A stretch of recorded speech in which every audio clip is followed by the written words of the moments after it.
Oh, the Giants. They won this week, which makes them 2-7 on the year. They won 23-20.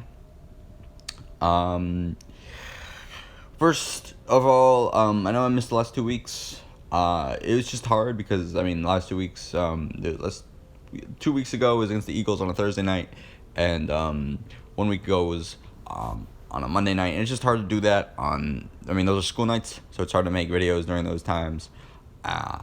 And there hasn't been that many videos lately, just because there's not enough NBA news, and I've been that.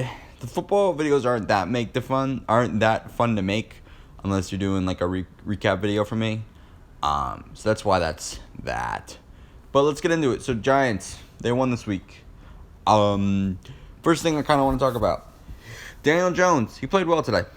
Definitely an encouraging sign. He completed 23 of his 34 passes, threw for 212 yards, had one touchdown, an average 6.2 yards per throw or catch, which is pretty good.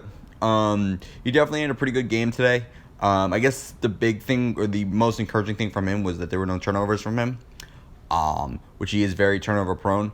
So it's a very good sign today that he did not have any turnovers at all. The thing I see, they're really trying to force feed the ball to Evan Ingram. There were rumors that they were going to trade him last week at the deadline. Apparently there were trade offers available. They just didn't trade him official, or they didn't capitalize on those trade offers because they wanted a first round pick, but he was on the trade block. But yeah, they used him a lot today. There were 10 targets for him. He only caught 5 of those, and he ran for 48 yards off those 5 catches, which is an average with 9.6 per catch. He did have 1 touchdown, which is pretty good. But yeah, Evan Ingram was heavily targeted today, and I think that's a sign going forward. I think some of that is just based off that the Washington defense is pretty bad, especially their linebackers.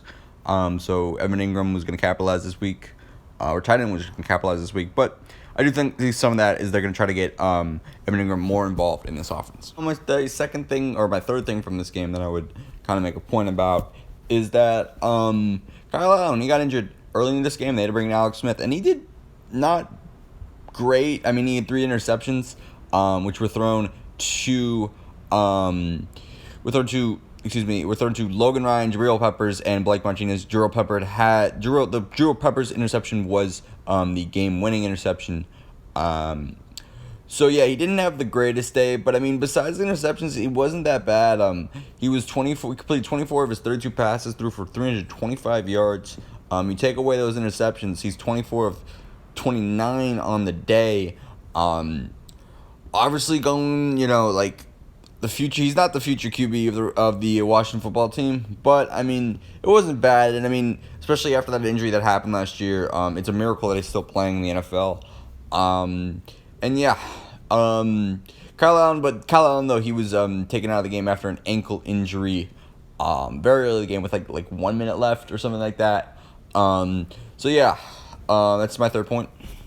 And I guess my final point would be this was a game the Giants should have lost. At this point of the season, they should be starting to tank. They're